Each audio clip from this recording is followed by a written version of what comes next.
So, Ashley, what exactly did they talk about at this conference that you're at as it relates to AI reshaping different jobs? And so when I attended this conference, essentially the conference is joined by majority education and industry partners, right? Those are the major parts of the workforce ecosystem that were Mhm. there. And they were talking about preparing through K through 12 and those who are, and even in career transitioners, what does that look like? And Mhm. so they were trying to ensure, okay, what short-term credentials can happen, what is those career technical education pathways can happen to be able to formulate and step into these roles that are transitioning into AI. And so that was kind of the buzz of this conference, is figuring out, okay, who needs to be at the table, what needs to happen, what are the resources to be able to ensure that we can obviously bring some awareness to these career pathways, but then also how to best Sure. ensure that it's a pipeline into those pathways. So Yeah. that's essentially what they were talking about and how they can get started with that working together. And I can tell you, y'all, this information is going to be absolutely important to you as you have noticed. Thousands and thousands of jobs are being wiped off the table. Now, we see it and feel it from our businesses because we have people coming in saying, "Oh, could you redo my resume?" And we know where that can lead. We look at the resume and we go, none of this in here has anything to do with AI and what's coming. So when we are teaching and showing and doing workshops on people reskilling, we felt that this is important to talk more about. We're going to show you something here coming up that dives into this. Now, we're going to go into as much as we possibly can just to get you an understanding of where we're going with this. And then we're also going to give you a little bit of an opportunity to click on a button to work with us on this stuff because we're 10 toes down. Well, more than 10 toes because I think Ashley has all her toes. So 20 toes down into this stuff, Mhm. talking about its effect on not only the workforce, because we're Ashran Career Solutions, we're talking about the whole ecosystem of careering. That Mhm. may mean you're coming off of a career situation going into a business situation. That may means your life has changed in such a way that you have to do something different. But in this particular case, and because we are seeing it eviscerate jobs, right? Did you just see recently, Ashley, that, Amazon, boom, wiped off tens of thousands of jobs? We've seen that the marketplace, somebody mentions, hey, by the way, we now can do software-ish stuff. And boom, whole companies. We're talking their stock price dropping. These are blue chip companies, and their stock prices dropping 10, 12, 15%.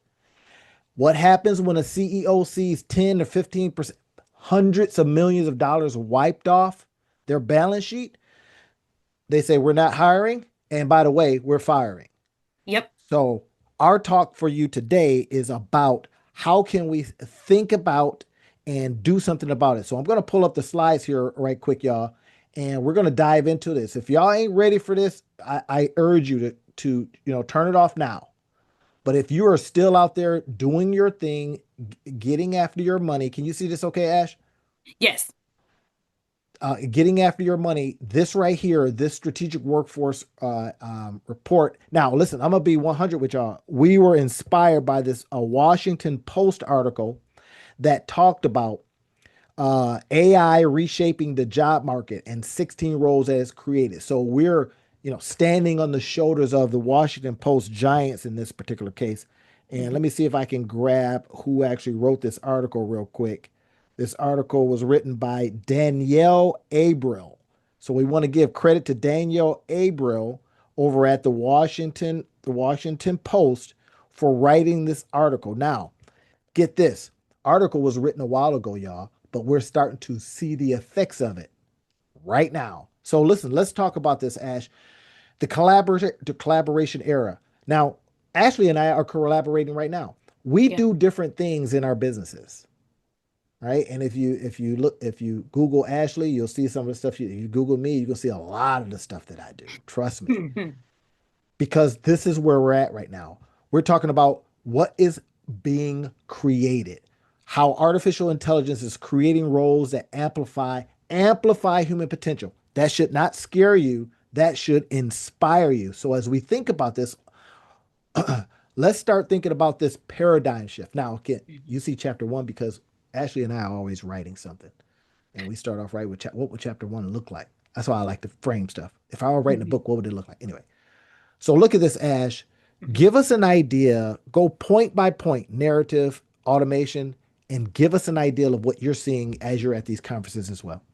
And so what I'm starting to see is at first everyone had this scare, right? When it came down to AI coming down the turnpike, the immediate thought was, oh my gosh, AI is coming to erase my job and Mhm. what I'm doing. But now that narrative is shifting now. And it's not about AI eliminating that work. It's about amplifying what you're currently doing and redefining so that you can upskill. And that's why that is so important. And organizations are really just discovering how powerful the outcomes could be when you shift that narrative. And then essentially, and from automation to augmentation, it's a huge thing, especially in those roles such as tech and manufacturing and healthcare, that they are looking to automate a lot of what's being done, those tedious tasks that us humans don't really care to necessarily repeat. They're leaning in to ensuring that AI can come in and take some of those roles while the humans do other things that AI cannot replace. And so, with this whole paradigm shift, it's just something that is opening up to a new perspective. And then now we're kind of meeting at that intersection, right, of that excellence, making sure that we're creating those resilient careers that can lead into those pathways of AI where it's amplifying what you're currently doing and not eliminating what your role is. So I think the name of the game right now is simply to lean in, right? We're no Yes. longer saying, hey, let's be apprehensive of what's coming down the turnpike because it's going to eliminate me. No, it's about collaborating and understanding what those pathways may look like for you and that you can lean in to learn more and to grow more. And this is constantly what we do all the time. And that's why we have our weekly talks on this. And we talk during the week too. She'll be sending me messages and be like, hey, I'm at this conference. I heard about Throughout this. the Look week. into it. And I go, I'm into it. Let's get it. So, all right. Now, continue to think about it like this, y'all. Things are shifting, but you also are seeing companies are kind of walking back some of this idea. Now, there's a couple of approaches, and I want to share this with y'all. So you've got the Klarna approach. Remember Klarna? Klarna was like Mhm. this, if you got an e-commerce business, it helped you do some things, blah, blah, blah. Well, Yeah. Klarna says, you know what? We're going to fire just about all, like 700. It was like a gaggle load of folks. And then we're going to just plug AI in. And guess what happened? Customers were like, yeah, I don't like this. Now, and the reason why that happened is simple. They optimized for the wrong thing. Originally they says, hey, we want to, in essence, optimize for saving money. And guess what? The AI says we can do that because we can replace all them. And Yep. then they started losing customers. Well, wait, customers are the money. Yeah. And now Mhm. customers are going, yeah, I don't like you guys anymore. I'm talking to this machine and all this kind of stuff. So they did it the wrong way. So if you're a company out there and you're listening to this, don't do it the wrong way. Ashley and I, again, I could tell you just from my own perspective, my master's degree is in organizational development. Literally, we go into sick companies and help heal them. And the reason why a lot of companies are sick now is because people are knowing that AI is potentially going to replace them. And they says, you know what? I'm just holding on. I'm not going to do any more. I'm not going to do any less because I know I can't beat that machine. That's a sick company. So Mhm. if you're listening to this and you want us to come in and kind of narrate some things and start, speaking to you from this perspective, from the perspective of person in the middle, human judgment and machine capability together.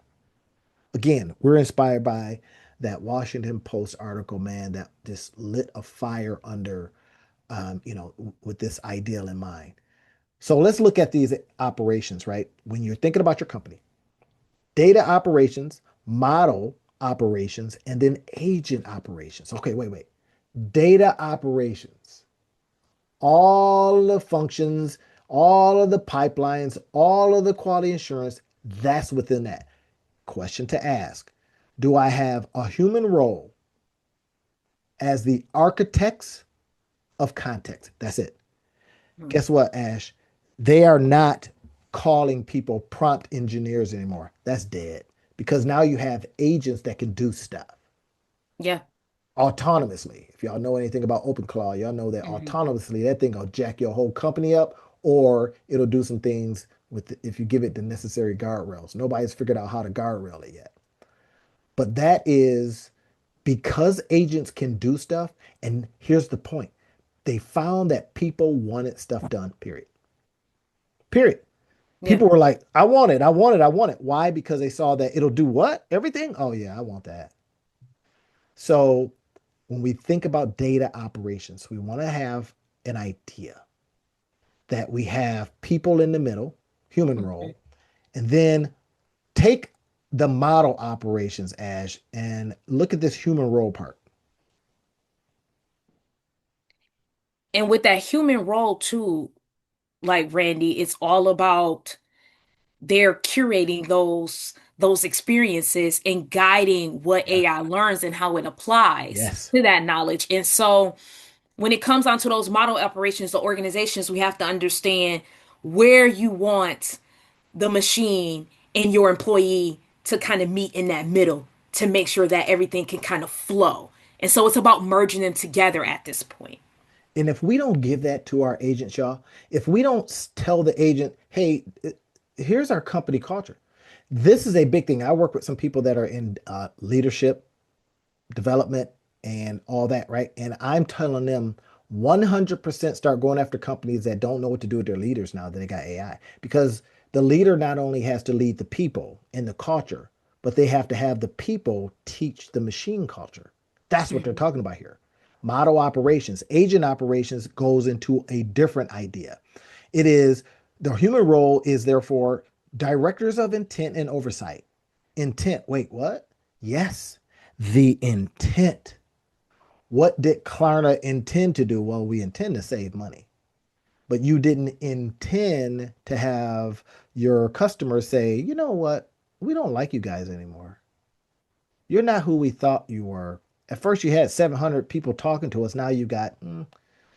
So that's what when we come on and we talk about this, we wanted to include this stuff for y'all so you can get a chance to see that. Listen, if you think about your organization and the three pillars of AI operations, you can't avoid AI. Let's just get Mm-mm. that out of your head. The question becomes the human role, as you see here, the human role within your AI operation. Even in my business, I work with virtual assistants. I do stuff myself. And now all I can think about is how do I have this intersection of me and AI, me and AI, virtual assistants and AI. And I'm gonna tell you, the virtual assistants that I work with, they don't like it. They don't want no parts of it. Every time I says, "Hey, here's an AI tool," they never use it, which is kind of getting on my nerves. Yep. All right, okay, here's another emerging role. Look at this. Now think about these roles, y'all. Knowledge architect. Hey, my resume says I'm a knowledge architect. Like, wait, what kind of school did you go to for that? Oh, there ain't no degree for that. So if you're a college, what do you create? Knowledge architect, bachelor's degree in knowledge architecture. But you got to move fast. Hmm. And this is what, Ash, some of the colleges aren't going to move fast enough. No, That's it's why going to we take do this time. stuff. We help Higher, it create takes time. things. Hmm. Call yourself a knowledge architect. I'll show you how that looks on a resume. If you want us to do a resume for you, we'll show you how that looks on a resume. And then what we'll also do is give you show you some of the things that you have to have done. And that's where we'll teach you some stuff. We'll show you some tools to use, all that good stuff. That sound all right? But look at this. That's Go ahead, Ash. no, I wanted because I want you to kind of dig in. We want to dig in a little deep with this knowledge architect. Exactly what does that look like Yeah. as far as gaining the skills and knowledge to get into this pathway? And I know Yeah. we're going to talk a little bit Yeah, about look that. at this. It's right here. Look at this. Again, Hmm. we are so inspired by the article that we had read that we read it and we kind of said to ourselves, how can we synthesize this? And how can we put this in our own words? How can we now share it out with what Ash Rand does? Ashley and Randy, y'all get it? Okay. So, some of the key responsibilities, some of the things you're going to be thinking about, right? Intelligent structure designer, the knowledge of the organization, the knowledge that is locked into the organization, right? Organizational knowledge. You heard about it like this. Now, your job is to say, okay, if I were bringing even that other AI in as a person, let's say, what is the graph? Where are the knowledge clumps that I now share with it so that it understands our culture, it understands our intent? So, your responsibility could be something like this: building out knowledge graphs, connecting all this data to sources in a coherent and understandable way. That means you may have to fourth grade stuff. When Hmm. I'm talking to anything AI, I say fourth grade this for me because it'll talk so far above your head and you don't know what they're talking about. You're looking around, you're scratching your head, you're feeling getting all hot, you know. But when we start saying your job may be to bring that data down so Hmm. that it is understandable by maybe another person and or a machine. Define domain specific. See that word right here? Ontologies. I don't know what that Hmm. means. It sounds like a doctor, Ontologies. but Hmm. whatever. That gives the AI system common sense about the industry context. Because here's what you find is within the people in your organizations, they've got certain knowledge from doing the work. And if you got that person that's been there 20, 30 years or whatever it is, they've got industry specific knowledge. Hmm. They kind of understand nuance. And that's exactly what they mean by this. It means nuance. And then what about this one? Number three, ensure that AI actions reflect organizational values and operational realities. One reality is, well, you just can't rush over there and assume they're going to sign that paper. Yeah. And the AI goes, what do you mean? Of course we are. We're just going to put it in front of them because you know that there's gatekeeper A, B, and C. Because you're a person and you've experienced gatekeeper A, B, and C. Well, the AI just assumes it's going to go through. But now you come in because of your responsibilities now.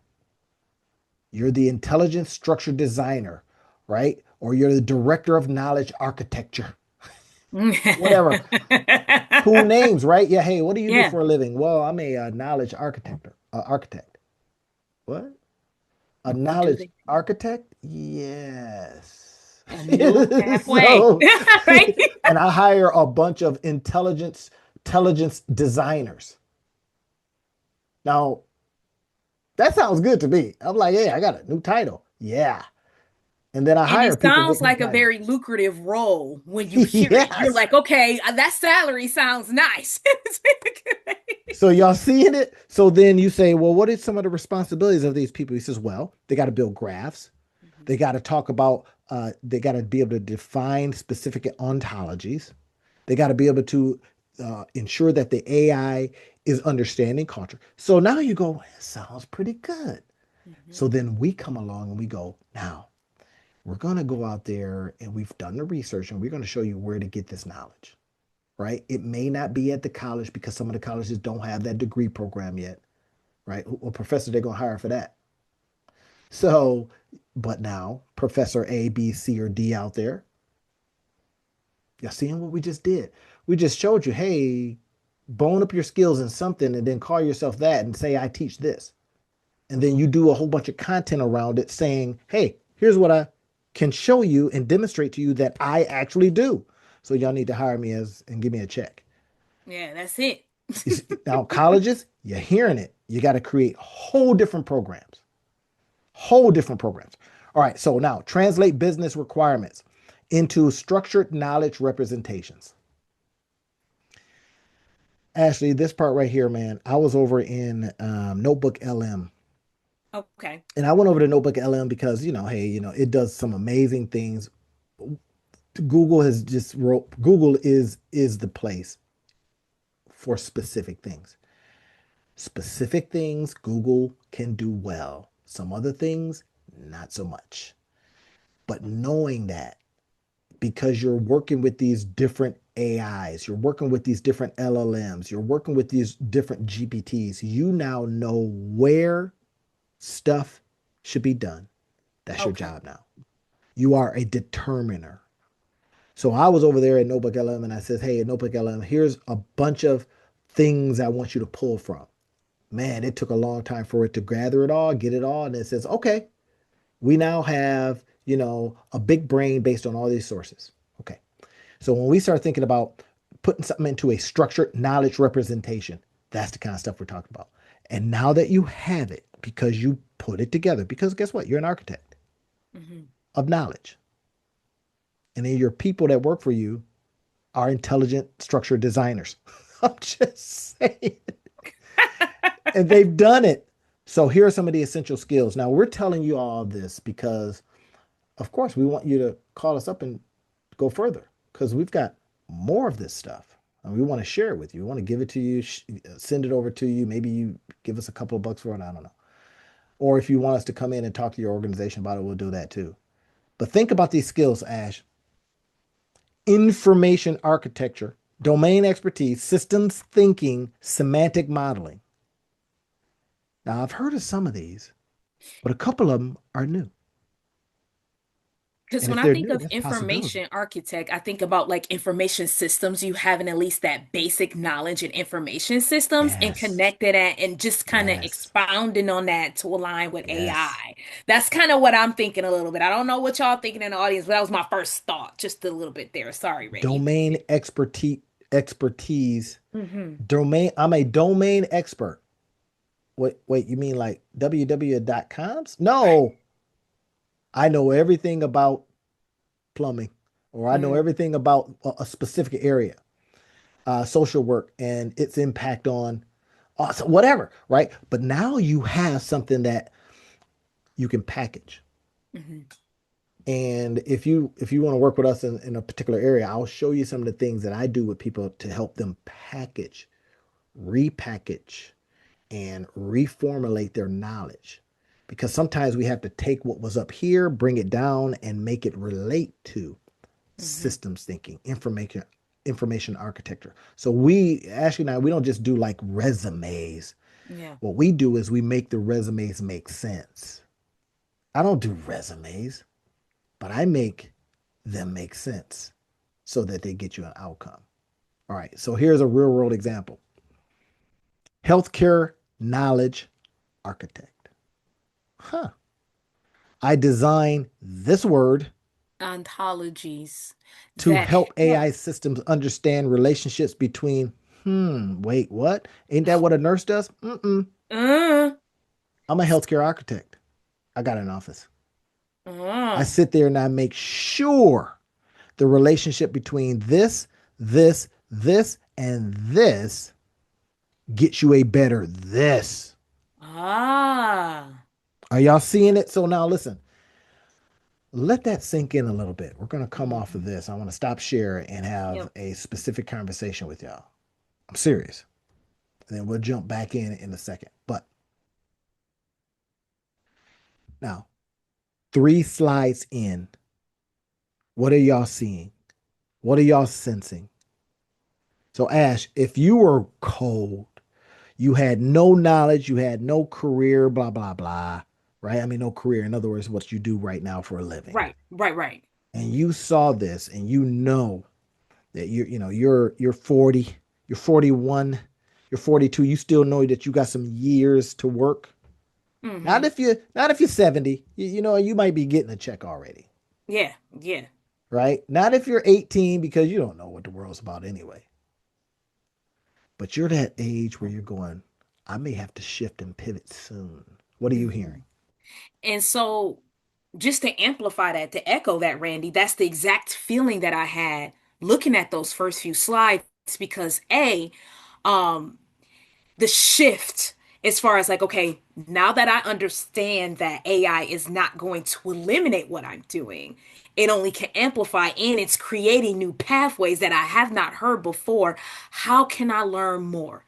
And that's just the ambition in me. I don't know if anyone else is like that. When I see something new coming down the turnpike, I want to learn it. I want to understand it so I can have my IP packed of Yeah. things that I can be Yeah. able to share and essentially get paid for. So my first thought is, okay, how can I better understand what that will look like for me as I can upskill? Is it something I can turn into a business on my own? Or is it something that I can provide to other organizations that may need it? So my first thought looking at this is like, okay, I understand that the paradigm is shifting and that it's not eliminate what I do, but it's only amplifying. And how do I have that career roadmap to get there? And again, just like Randy said, we don't just write resumes. We also help you with that career clarity and provide you with that roadmap on how you can get into certain different roles. And so that would be my first thought. How can I learn more to stay abreast? How can I upskill or reskill? That part. And you notice, y'all, you might not see a lot of these titles yet in out there in the marketplace. And this is where Ashley and I, we do a very specific thing to introduce you in this new role to the marketplace.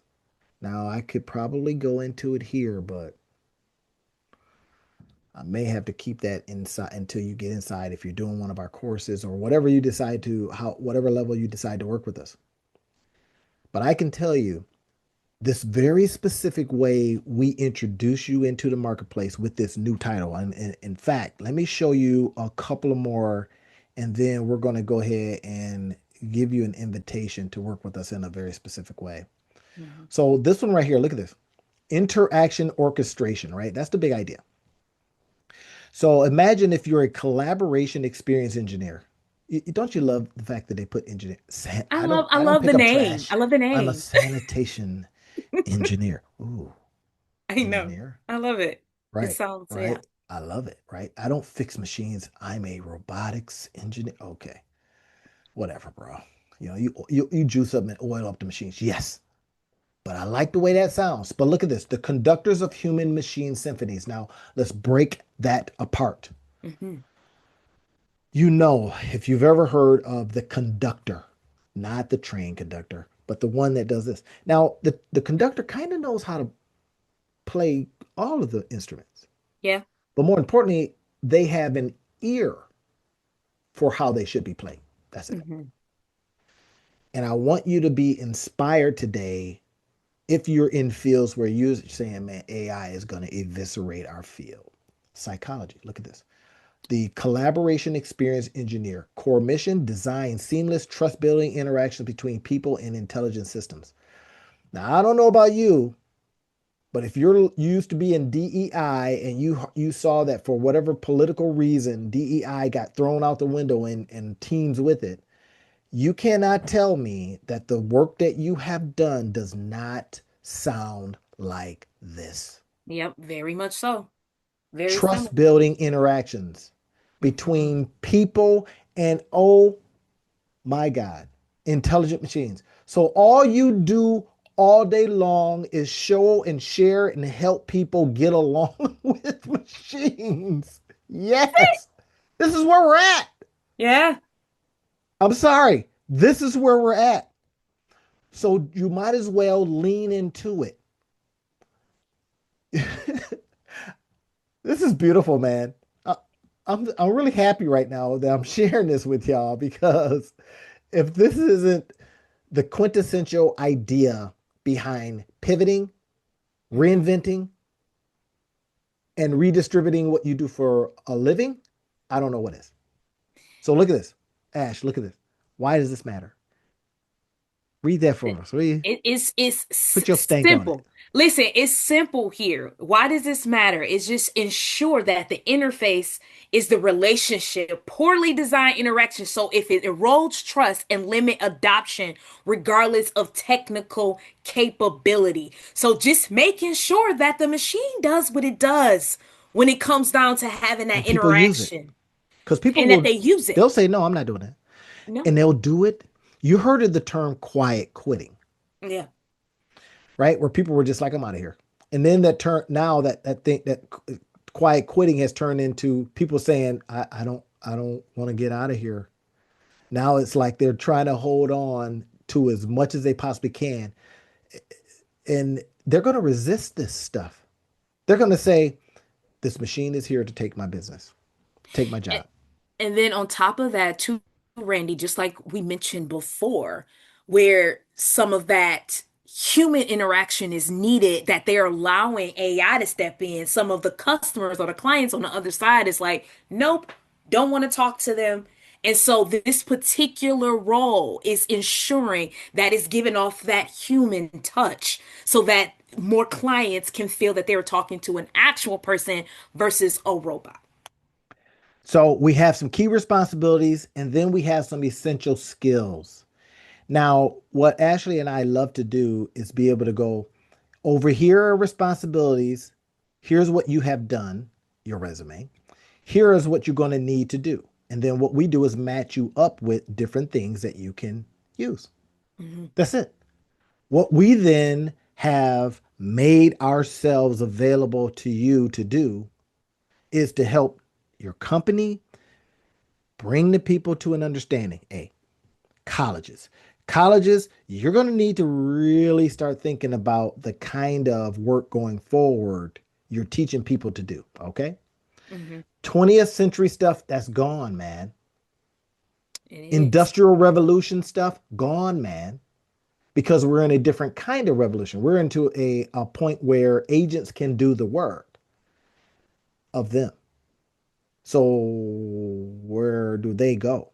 Well, what they do is they oversee it.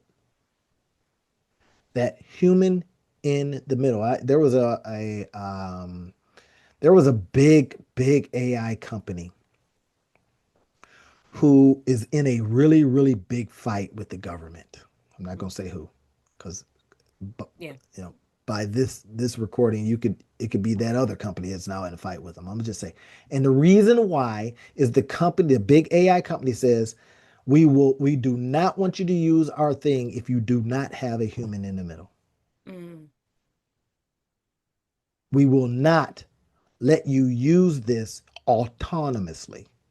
And the government says, well, we're the government. We want to be able to use it for whatever we want to use it for. Take that.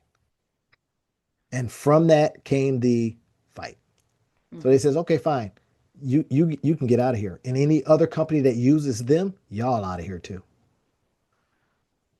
So now that was an opportunity for another company to come and say, hey, you can use our AI for whatever you want, Mm. but it might be smart to have a human in the to In the middle. determine. Because there was another study that I was reading that it said that 95% of the cases, AI said nuclear bomb. That's how you solve this problem. Yeah. Wait, what? Yes. Nuclear Press the bomb. nuke it. And we're like, no diplomacy? Mm. 95% do this. So this company is saying, well, see, because if we don't have a human in the middle, You now lose interest. with that in mind, here is what we have as our call to action to you. We'll leave you some links to go and grab some of the things that we're going to leave for you. We'll have a variety of things, whatever level you want to work with us or not. But take a look at some of the stuff that we're going to leave links to. I think it can help your company. I think it can help your college. And if you are a person on the other end of this and you're saying, dang, I need to reskill, or you need to reinvent or refigure or what's the word I'm looking for? Reformulate Reframe. what Mm-hmm. you used to do and what you now must do to be in the middle of companies that are using these intelligent machines. That's our talk. That's it. To Ash, is there anything else you want to leave people with before we jump off? No, simply just this is AI is coming. We want to lean into it, and now that that paradigm has shifted, the narrative is shifting. Stay above. the emerging trends, learn something new and be open to that. So I want to call a sense of urgency to that. It's not going anywhere. Lean in and learn more because that's where we're headed. And I'll leave. I don't know if I'm gonna do this because this is kind of some proprietary information here, even though we were inspired by the article over at the Washington Post. I will leave something. Perhaps I'll leave maybe a couple of the slides you available so you can kind of get a sense of this stuff right here. Maybe you drop it into some AI and kind of mix some things up, and we'll just go from there. All right, we'll talk to y'all next time. Peace. Peace.